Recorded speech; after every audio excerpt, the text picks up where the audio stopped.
છોટાઉદેપુર જિલ્લાના કવાંટ તાલુકાની સગર્ભા મહિલાને જીવતે જીવ જોડી મળી અને મોત બાદ પણ જોડી મળી। છોટાઉદેપુર જિલ્લાના કવાંટ તાલુકાના તુરખેડા ગામની મહિલાને પ્રસૂતિનો દુખાવો ઉપડતા 3 કિલોમીટર જોડીમાં નાખીને દવાખાને લઈ જવામાં આવી હતી।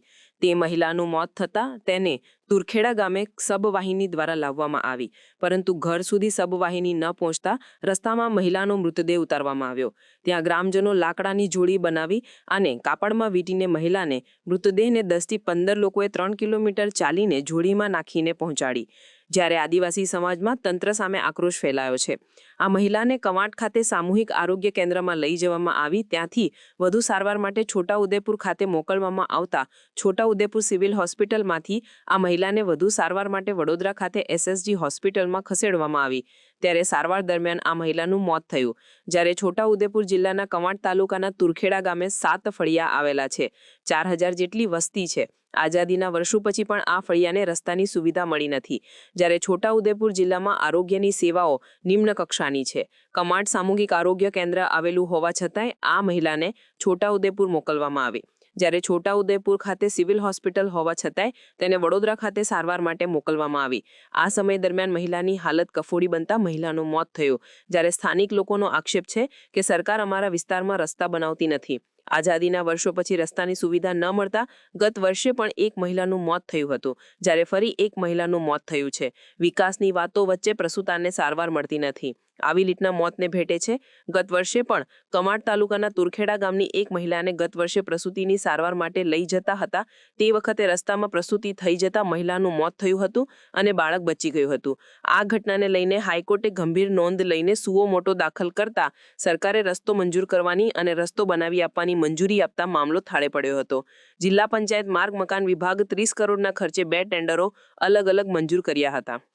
જ્યારે રસ્તો બનાવવા માટે વન વિભાગની જમીનો આવતી હોવાથી પંચાયત માર્ગ મકાન વિભાગે રસ્તો બનાવવા માટે વન વિભાગ પાસે મંજૂરી માંગી છે, પરંતુ વન વિભાગે આજ દિન સુધી રસ્તો બનાવવા માટે મંજૂરી આપી નથી। ત્યારે છોટાઉદેપુર જિલ્લા પંચાયત માર્ગ મકાન વિભાગ અને વન વિભાગ વચ્ચે સંકલન ન હોવાથી રસ્તા માટે જમીન ફાળવાઈ નથી। જ્યારે વિકાસની ગુલમાંગો વચ્ચે આ ગરીબ પરિવારોને રસ્તાની સુવિધા ક્યારે મળશે તે તો જોવાનું રહ્યું। બરોડાથી ગાડીમાં અમને ડેડ બોડી લઈને આવ્યો છું એમ્બ્યુલન્સમાં, અને આ રસ્તા એટલા ખરાબ છે, જીવનું જોખમ ખેડીને એ લોકોને લઈને આવ્યો છું ને અહીંયા ગાડી ઊભી રાખી છે અને 3 કિલોમીટર આગળ રસ્તો તો એટલો ખરાબ છે તો એ લોકો જોલીમાં લઈને ગયા છે બાંબુથી બાંધીને। એટલે મહેરબાની કરીને આ રસ્તાનો થોડોક નિકાલ કરો કઈ। અરે બહુ રિસ્ક લઈને આવ્યો છું, હું તો પહેલી વાર આવ્યો છું। ગાડીનું ઉપરથી નીચે ઉતારીએ તો ગાડી બ્રેક મારીએ તો પણ લપસી જાય છે, એટલે ખાઈમાં જતી રહે એવી રસ્તા છે। એટલા ડેન્જર રસ્તા છે। અમારી ગામની અંદર રસ્તાના અભાવે કોઈ બી નાનો મોટો વિકાસ નહીં થતો, કારણ કે રસ્તા એવા છે કે પહાડી વિસ્તાર એટલે કોઈ બી નાનું મોટું કામ હોય ને રસ્તાના અભાવે એક તો બીમાર લોકો પણ મરે બી રસ્તાના અભાવે મરે, અને જે લોકો નાનો મોટો વિકાસ કરવા માંગે એ વિકાસ પણ નહીં થતો, કારણ કે રસ્તા વગર કોઈ શું આવતું જ નહીં। ના પાણીની ગાડી આવી શકે, ના કોઈ બી નાનું મોટું કરવું હોય કઈ બી વિકાસ એ રસ્તાના અભાવે નથી। આખા તુરખેડાની અંદર હમણાં તો લગભગ 3500ની આજુબાજુ હશે, પહેલા દુનિયાનું હિસાબે 2900 હતી। આ વિસ્તારની અંદર જે બી નાના મોટા વિકાસના કામો માટે રસ્તાની અભાવે કામ નહીં કરતા। તુરખેડામાં એક મહિલા અગાઉ ઘણી બધી મહિલાઓના જોડીમાં દવાખાનામાં લાવવાના કિસ્સા આવ્યા છે, મોત થયા છે, કોઈનું બાળક મરી ગયું છે। એવા દર વર્ષે દર મહિને કિસ્સા બને છે। એવી આજે એક ઘટના બની, અને આ ખૂબ જ નિંદનીય છે કે પરિવારને, પોતાના પરિવારની વહુને, પ્રસૂતાને જોડીમાં દવાખાને લાવવી પડે।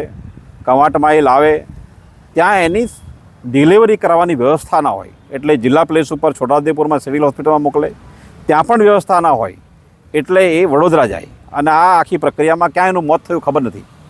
તો આ જે સ્થિતિ છે ખૂબ જ દુર્ભાગ્યપૂર્ણ છે।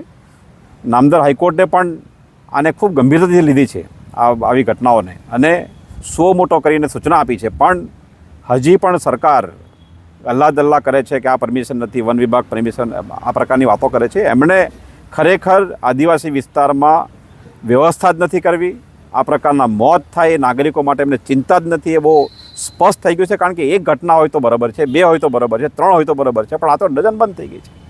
તો આ જે સ્થિતિ છે એ ખૂબ જ ગંભીર છે અને કોઈ પણ જવાબદાર વ્યક્તિ આને વખોડે, હું પણ વખોડું છું, અને આ ખૂબ જ નિંદનીય છે.